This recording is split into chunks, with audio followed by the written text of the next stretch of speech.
Hello, hello.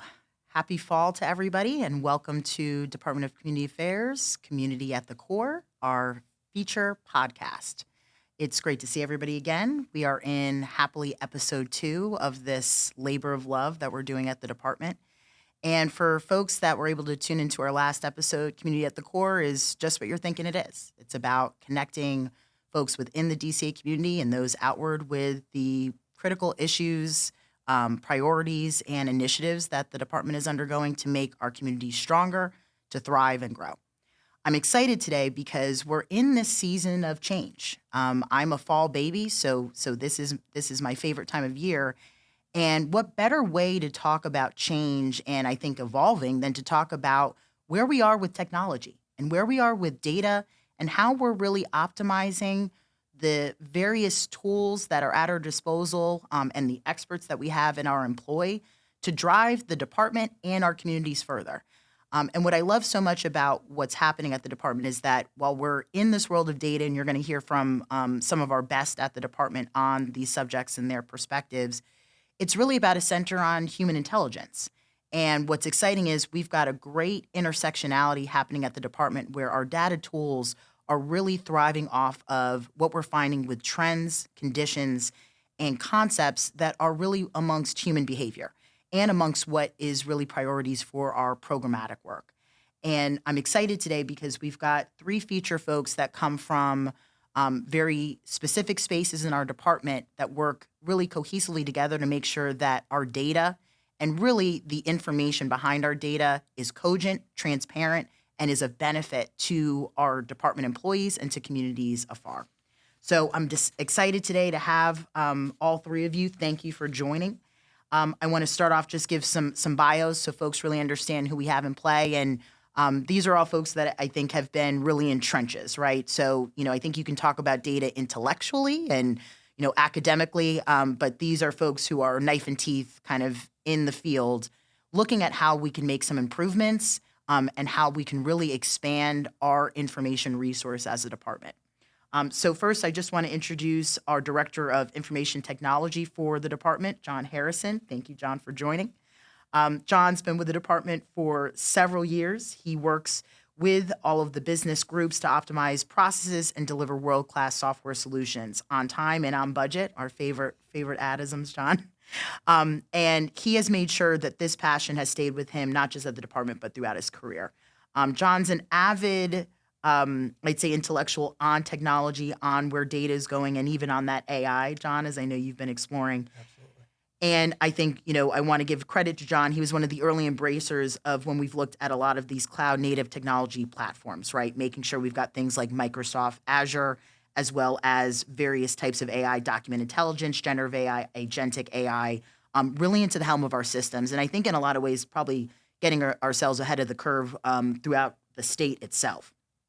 His efforts have really, truly led to some great improvements in the areas of field operations, how we're looking at utility benefits and the like. What I think has also been a great feature of John's leadership as the director of IT is that we've made sure that communication and commitment to really get these projects forward has really made us yield some results, ones that you can see and that are being used every day. John's a proud father of a teenage son who just started college. Congratulations. Thank You're getting towards the end. I'm excited for you. I've got a 5-year-old. I'm right at the beginning. There you go. And you are an avid scuba diver. Sure. And obviously enjoyed paradise vacations on that end. Just swam with some whale sharks about a week ago. And you still came back. I did. Well, that's how exciting data is at DCA. We're better than swimming with sharks. Just putting that out there for folks who want to join the department. John, welcome. Thank you. Next, I have the distinct pleasure of welcoming Dr. Christopher Wheeler, who's our Chief Data Officer for the Department of Community Affairs. Dr. Wheeler is responsible for the department's data analysis and reporting functions, conducts research, performs extensive program evaluations for the Commissioner's Office and various divisions across the department. I consider Dr. Wheeler to be an all hands on deck. He's a generalist and an expert and is able to offer so many solutions when we're scratching our heads. Dr. Wheeler holds a PhD in public affairs from Rutgers University, go RU, Scarlett. From Camden, a master's degree in government administration from University of Pennsylvania, and a bachelor's degree in political science from Temple University. And I've got to give credit where credit's due. Dr. Wheeler has, really been somebody who has plugged and played in a lot of the initiatives and concepts. We are excited because even internally in the department, we've started a bit of a data hub, and I think that's the brainchild of all three of you. And I know, Chris, you had been percolating about that for a bit, especially in COVID times. Oh, yeah. When we had so many questions and we needed the answers yesterday. So welcome, Dr. Wheeler. We're excited to have you as well and your expertise. Good to be with you. Thank you. And last but certainly not least, we have Gavin Rozzi, who is our director for the Division of Housing Community Resources Data Center within the Department of Community Affairs. And for folks that don't know, housing is really one of our main breads and butters at the department, right? We are the largest housing authority in the state. And more significantly, we provide many families across the state with the ability to have affordable housing through our production or through rental assistance support. That work is so quintessential, not just, I think, within the housing space, but in a lot of our areas. When you're looking at local government support, when you're looking at sound planning, at fire safety, at codes and standards. And so our housing work, I think, lends true to every other auspices of our department. And Gavin has been really key in a division-wide strategy to make sure we've got data governance, analytics, and modern digital services that support our housing, eviction prevention, lead safety, and other critical life programs, right, and social programs. In this role, he oversees an enterprise data warehouse, a portfolio of data products, and some interactive websites. We've also made sure that there's some cloud-native platforms that convert some of the raw information, and trust me, the state has a lot of raw data, into actionable insights for policymakers, for the public, and for our staff. And I can't understate that, right? A lot of the way that we look at data is how it's going to have us improve our program performance. And Gavin and his team are a big part of that. Prior to joining DCA, Gavin built a reputation in New Jersey's civic technology community as the founder of several open data projects in urban informatics research.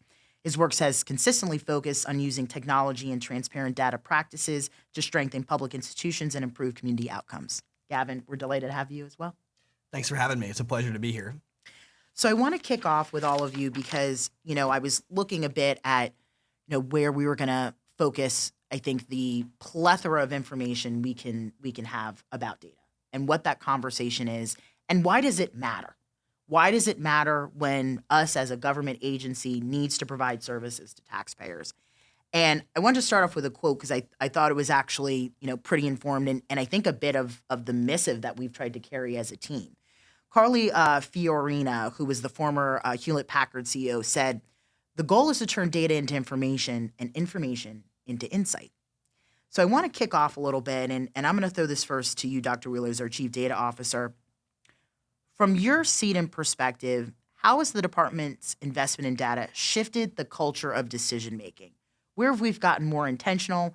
Maybe where have we also had some lessons learned in that regard?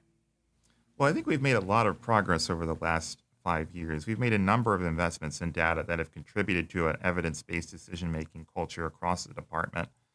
We've recently been making extensive use of Power BI dashboards, and we've been able to use that tool to produce near real-time analytics on constituent and legislative inquiries, department expenditures, and grant activity. And this has really allowed the department to put its spending and payments to specific vendors and grantees in historical context that we didn't have before. So we can look up a history for any particular vendor or grantee that is coming before the department for a grant and see, hey, what did we pay them 5 years and 10 years? And that can be used in decision-making for that process. We're also able to track how quickly we're responding to constituent and legislative inquiries through our CTS dashboard that we've created. And we also are able to gauge the volume of outreach to the department throughout the year using that dashboard. And this has really helped us focus on clearing up any backlogs and inquiry responses and also measure progress in being responsive to the citizens that we serve.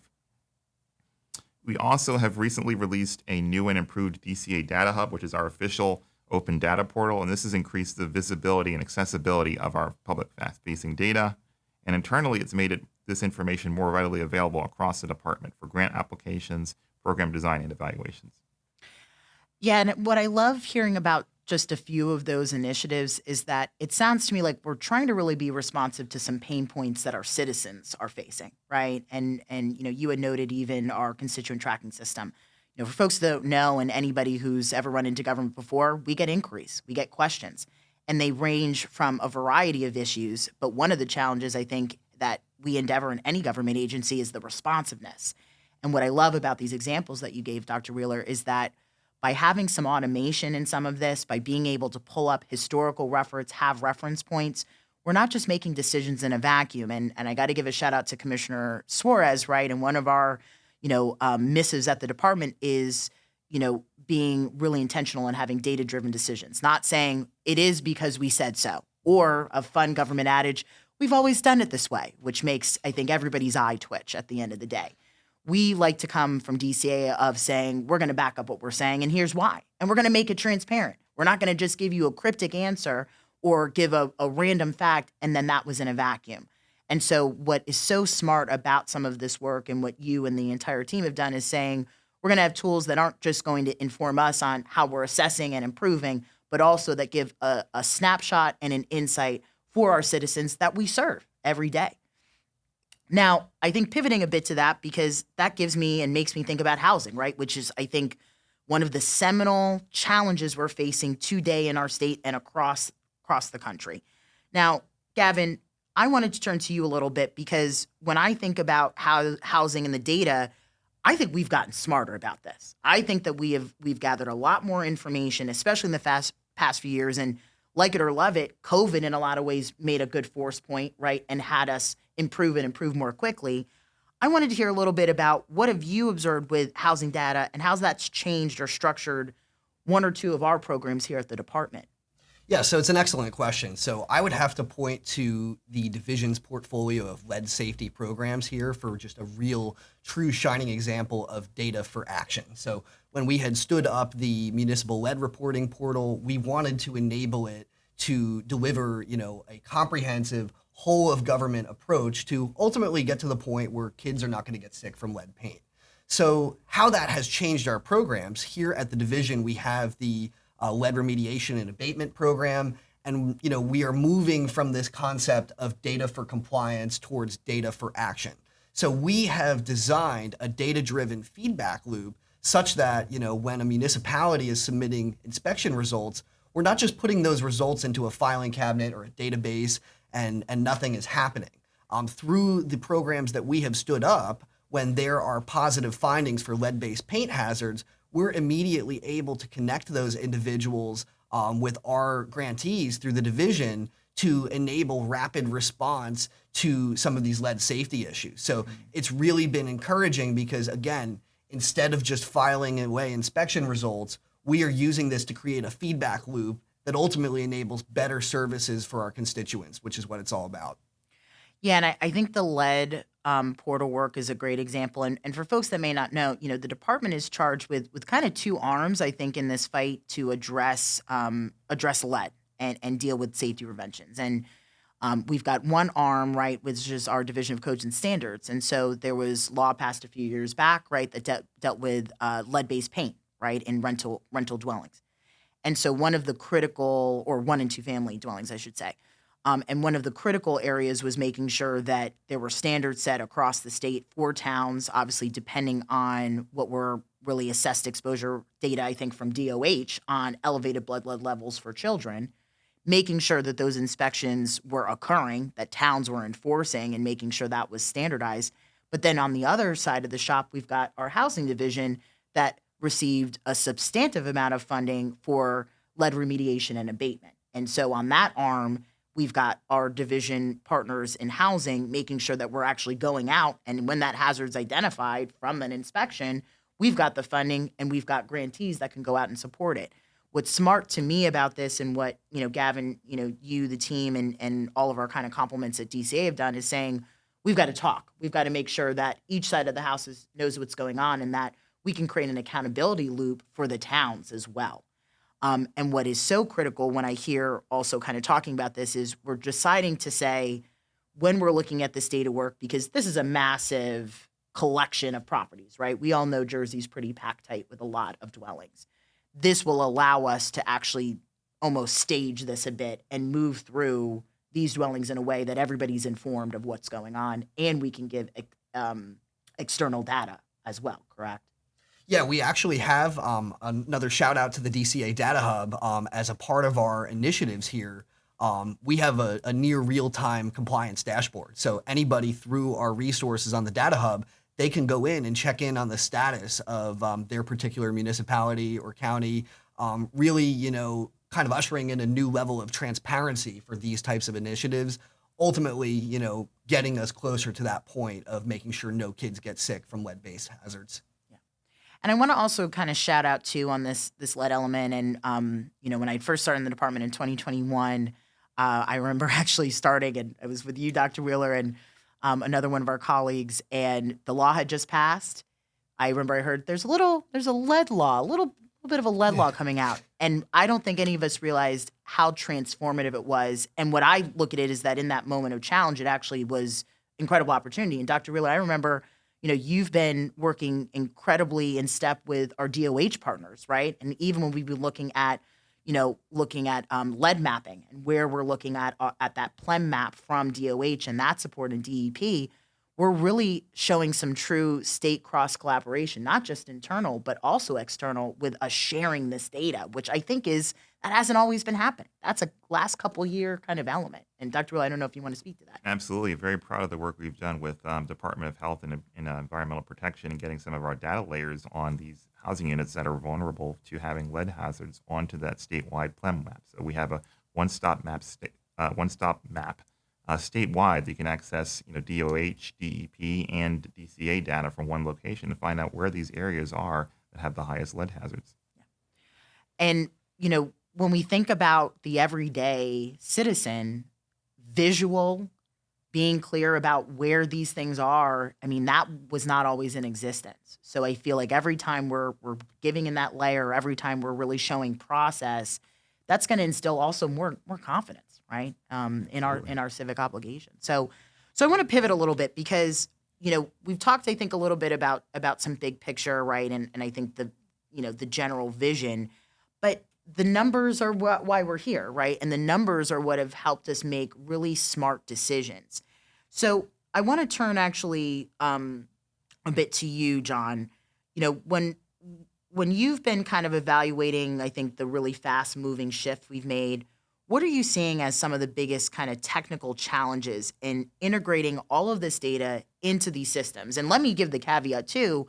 We're working with probably some age systems, right? We've got some graduation that's happening, and shout out to Office of Information Technology, right? Our state partners trying to get us into some contemporary systems, but we've got age concept. Government does not move as fast as private, and I know you know both worlds. So can you give a little insight on that?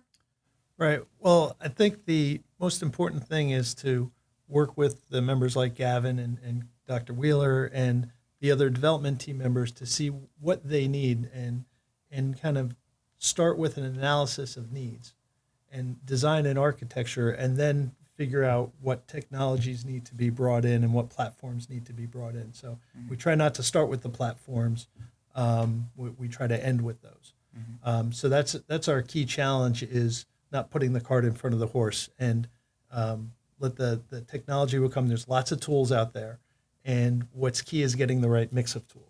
Right. So there's some tools that do the same thing. Well, you don't need two of those. You can only have that in one place. So I've worked with Gavin and Dr. Wheeler and the other development teams to analyze what do we need, and what we do in IT. We're kind of an internal department, customer service for the businesses, and we'll go through that evaluation with them, and then we go through the procurement of that and the maintenance of that. We try to bring in world-class things. We were talking about, we try to be leading edge, not bleeding edge. Yeah.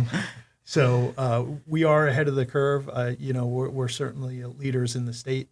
As far as challenges with technology, the point is getting the right mix of technology. So I work with the businesses, with Gavin, Dr. Wheeler, the other development organizations to analyze the needs, architect a solution, and then bring in the platforms at that point and make sure they're complementary. Right. Yeah, and I think it's important to note, right, it almost is a bit of a fact-finding mission. What I've observed, I think, from the entire team, and even when we have, these internal data hub meetings, is we almost have to take like an investigative eye. Like I feel like you almost have to Sherlock Holmes it a bit of, okay, here's this great technology, or here's an issue. and then almost figuring out those intentional steps or clues to get us to where we've got a technology that actually meets the need and does it in a way that 100%. also streamlines into what our existing structures. And, for folks that work in government, but for folks that may not know this, there are institutions in place, right? And so we work within certain constraints, and the magic, I think, happens when you find that middle. But it is a middle, and it does take, I think, a very key interactive process that I'm hearing from all of you. And that gives me a pivot point I wanted to talk about, right?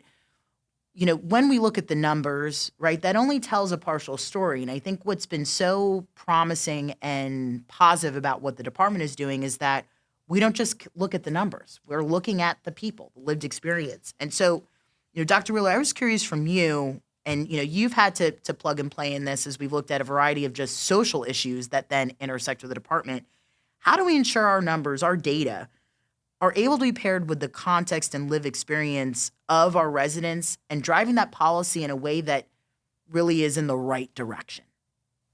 Yeah, well, I think in a lot of our reports, we try to put the data that we have in context. We look at other similar reports that have been done, based on national or statewide trends. We combine the data that we do collect with recent history and also data on national and regional trends to put whatever we're seeing for New Jersey in context with what's happening, beyond New Jersey. We do this in our quarterly internal key indicators reports and also our annual housing market trends reports. And to your point about the lived experience, in our program evaluations, we do seek input from grantees and the citizens that they serve in the form of surveys. And this adds really important context to whatever findings we're getting from the actual hard data. A couple examples of this was our neighborhood revitalization tax credit evaluation we did a number of years ago. We surveyed our grantees, and they also gave us some information from residents on what they were seeing in their neighborhoods, what kind of progress they were seeing, and what kind of challenges they were experiencing. So we were able to get that data, and it actually matched very well with what we were seeing in terms of the census data, in terms of home values and incomes. We were able to really develop some really robust recommendations for transforming that program based on that locally based feedback and the data, and really made some progress in making that even more of a successful program in terms of evidence-based allocation of funding. Another example is our urban enterprise zone program evaluation, which we did with a consultant. They surveyed the UEZ coordinators who actually run the local programs, and they were able to use some of that feedback in their overall evaluation. So we've intentionally taken some steps to bring that lived experience and local context into our numbers. And this enables us to couch whatever data numbers that we're seeing quantitatively in terms of lived experience and added depth that sometimes can be lacking from just a straight analysis of numbers. Yeah, and I think it's important to talk about the intersectionalities here, right? And you were noting that when we look at an issue, let's just take homelessness, right? We have, I think, found over the time it's never in a vacuum, right? There's a combination of societal, right, financial or economic impacts. There's the actual property itself. There's the structuring of that particular town or municipality. And then there's also just social factors, right? We've got federal, impacts. You have trade implications. You have, a lot of movement that when we're able to look at this data in this layering fashion and pull that together, that's when we're able to really have a true sense of the temperature, right? And what that landscape actually is. Absolutely. That's an excellent example. We did a quantitative analysis of the determinants of homelessness. So, is that linked to SNAP participation or income levels? Right.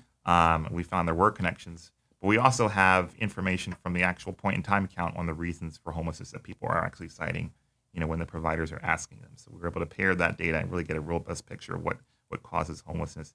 And it can be many different things. Loss of a job, eviction from a shared residence is a top contributor to it. But also, those economic conditions give rise to higher homelessness, but also, a lack of affordable housing. We find that in the data is a very important influence. So just using that kind of local-based survey method in concert with the quantitative data that we analyze, we were able to get a very robust picture as to what's happening with homelessness in New Jersey and how it's affected by different factors. And I think that's important because when we talk about these subjects, and I mean, these are subjects that are in everyone's home, right? Everyone needs a home. Everyone wants to have food security. Everybody wants to have education, right? These are all concepts. And we want to be in safe healthy, productive communities. What I think is also really telling in some of this work is, we get asked a lot of questions, right? And people want to say, well, why is it this? Or is it just throw this money? Or is it this singular problem? And I think what the data has shown us is that we've got to clear out the bias around these concepts, right? People have assumptions about housing. They have assumptions about, certain economic development and planning. And when we're able to show those numbers, we can really take away that unconscious bias that can kind of come in from the lived experience and get back to some of this quantitative data. And people then start to better understand the subject matter. Absolutely. I want to pivot a little bit on that subject, but stay in lens. I think, to your point even about housing homelessness, right? Gavin, I was curious from you, what have we found to be a bit of an eye-opening trend or pattern or something we found as a surprise as we've looked at housing data over the last few years? So great question. And as I was thinking about this, I took a look actually at some of the analytics data that's coming in from our NJ eviction guide. So for the audience that may not be familiar with it, we recently had the pleasure of launching NJ eviction guide as a really important self-service resource in collaboration with our Office of Eviction Prevention that kind of helps people understand where they're at in the process, know their rights, and get connected with resources. So, as one of our first public-facing web development projects, this has been an interesting source of analytics data for us because we've been collecting it in a privacy-respecting manner, no personal information, but analyzing some of the events and usage trends in the platform since it's been out for a few months or so. And we saw an interesting trend in the sense that, we've got a lot of raw traffic, just raw visits to the site, which somewhat tapered off. So, there's an old saying, the obvious isn't always correct. Mm-hmm. The conventional wisdom may be that activity is dropping off. However, that is dead wrong.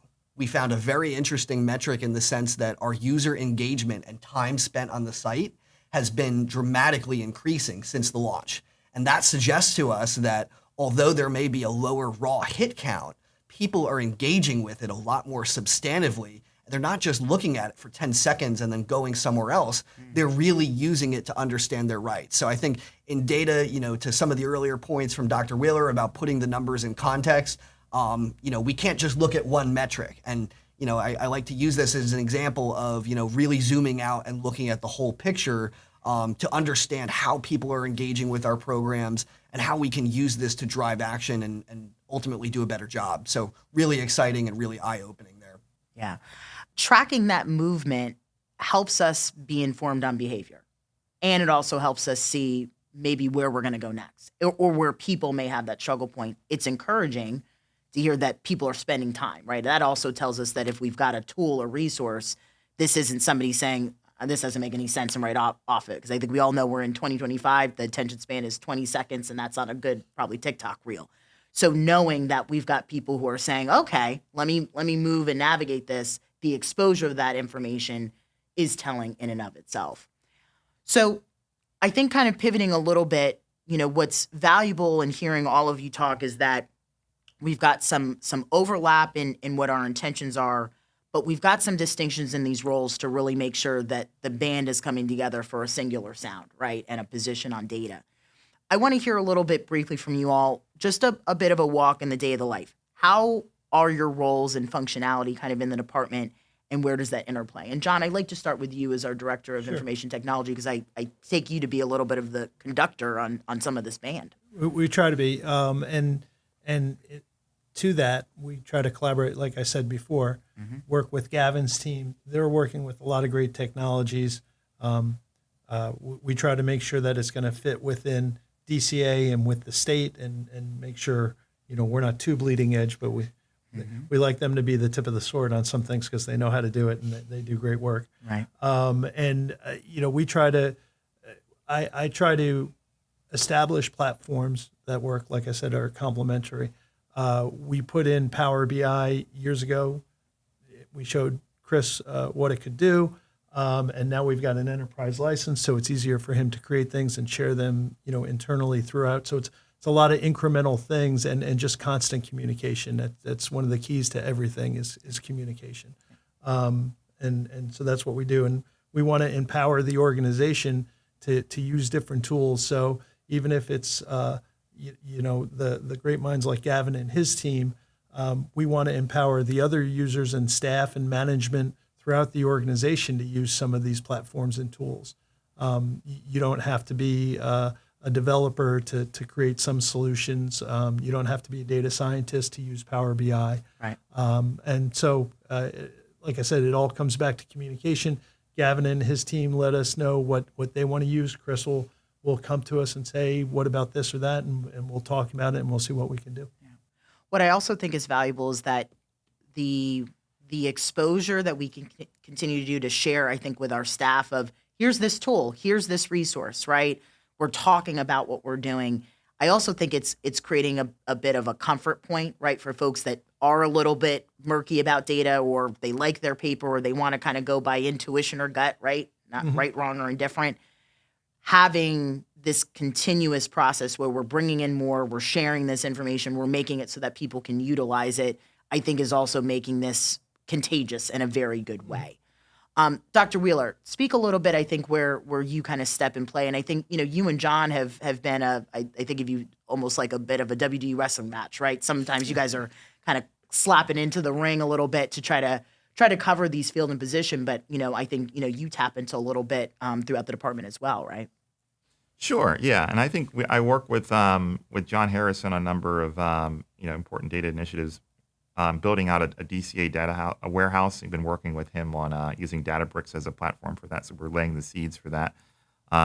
Just bringing in Power BI as a resource really enabled us to do a tremendous amount of work on public-facing dashboards. We've been producing quite a few of them in the recent months, and also some internal dashboards, so we have real-time business analytics for our leadership to understand what's going on in terms of expenditures and also inquiries that are coming into the department.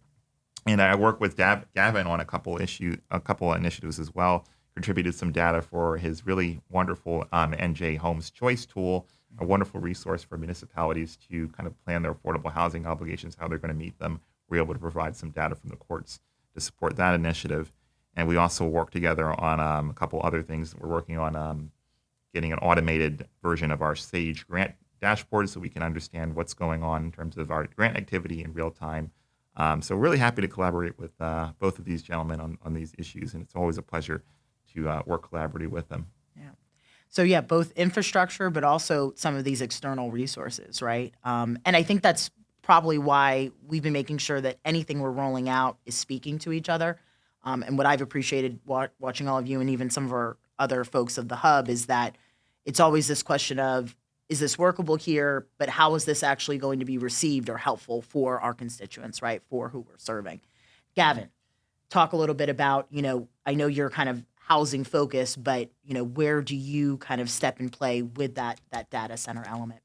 Yeah, absolutely. And I would echo the comments of my colleagues. I think both Dr. Wheeler and John, they have been crucial partners in the success of a lot of these initiatives, because I think we like to think and start with that global vision, but a lot of our day-to-day work in housing really comes down to the stakeholder engagement angle. We try to kind of meet our customers where they are. I like to kind of think of my team as the internal consulting team throughout the division, because we have a very large breadth and depth of programs, and a lot of them have very complex needs.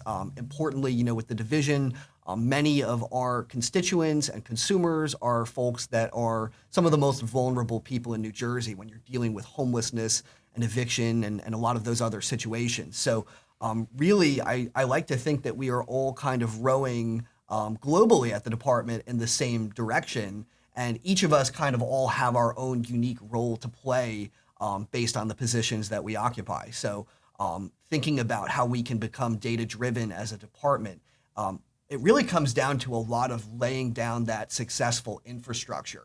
And I think we've made some tremendous strides between the Power BI enterprise agreement. That has enabled us at the division to work directly with some of our program leadership to create analytics reports to drive the decisions in their respective programs.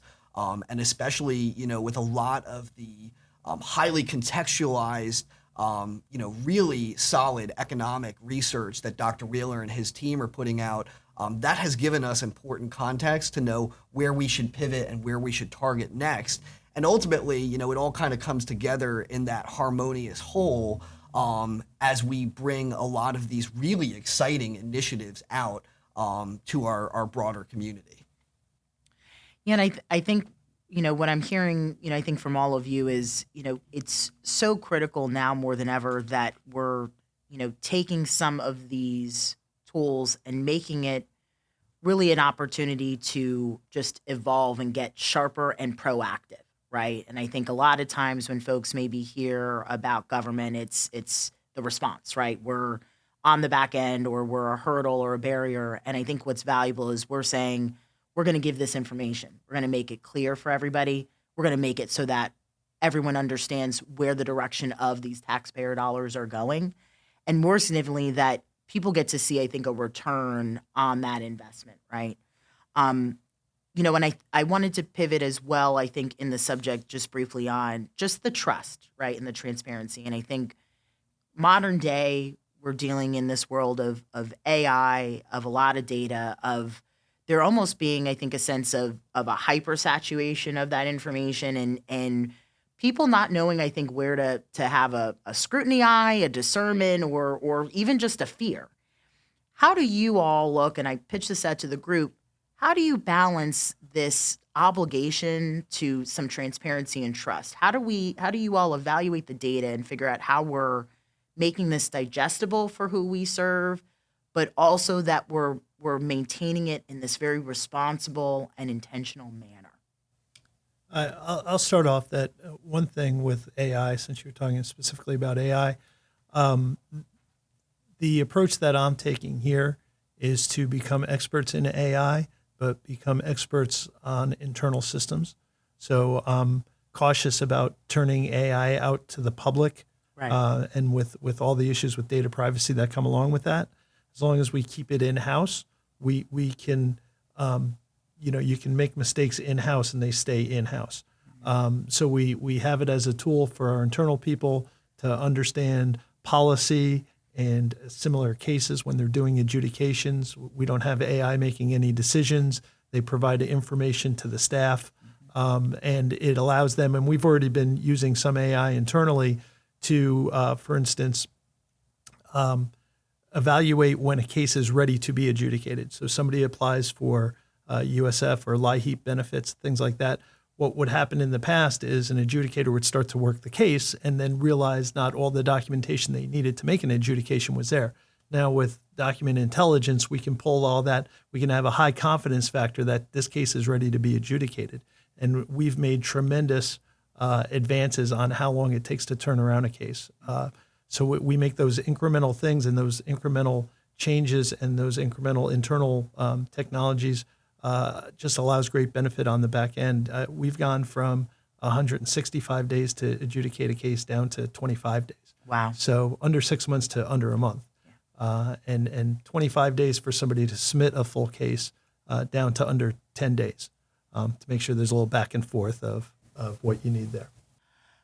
What I love hearing in that iteration is that that can build trust. When we improve on processing times, right? When we take something that is a requirement, right? Because we're government and we set standards and we make it efficient, that helps for our citizenry, right? They're able to feel like, oh wow, here's a shift here. This makes my life a little bit easier. Right, and part of this is that there's not one big answer that we're going to do this and it's going to make everything better.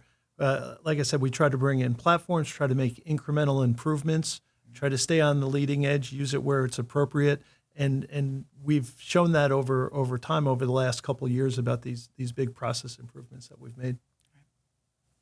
Dr. Wheeler, any words to add? Sure. So as far as what we publish and making those decisions, we're careful not to publish data that has sensitive personal information in it. That's the first thing we consider. But what we publish is often determined by what state law requires, such as the property tax data and also the affordable housing data. But we also make decisions on what's really truly has value to the public that we serve. We think about how a particular data set will help our grantees and stakeholders understand the statewide and local conditions better, and whether it really gives them actionable intelligence on what's happening in terms of housing production, economic trends, and demographic changes. And over time, we've been moving toward visualizations through data dashboards to make data more understandable and to put it in the proper context. Our affordable housing and municipal housing profile dashboards are really good examples of interactive tools that allow users to visualize data based on their own selections. And this helps facilitate understanding of the trends and patterns within the data. And I think when I hear a bit about that, it seems to me that we're heading into a direction where we're trying to really take a lot of this intake, right, and globalize it in a way that is going to be user friendly. And it seems to me when we're talking, I think in the realm of government transparency, right, usability is really at the forefront for folks, right? If there's even this perception of a barrier in process, right, it erodes that public trust.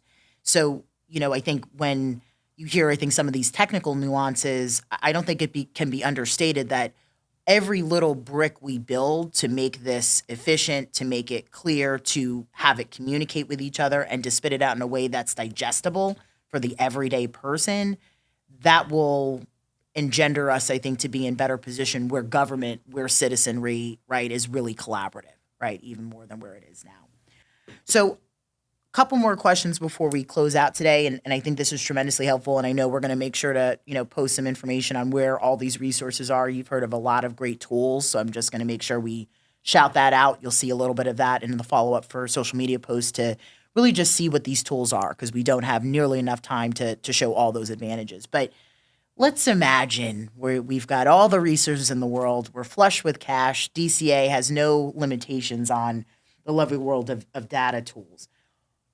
I'd like to hear from each of you, what would be your dream tool or upgrade that you'd want to bring to the department with what we need to, do to support our communities today? Gavin, what would you do?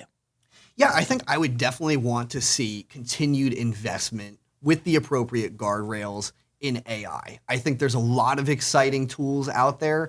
However, as we've navigated a lot of the costs associated with it, the costs are coming down, but still, it's very easy to run up a substantial amount of charges there. So I think what I would like to see is that dovetailed with, more breaking down the silos to enable both cross-agency and external data sharing, because I think that transparency truly builds trust. And a lot of that all comes down from having a robust infrastructure in place. So I would love to see more investments in that infrastructure, because I think, that's something that will truly continue to pay dividends for, enhanced service delivery, trust, and transparency.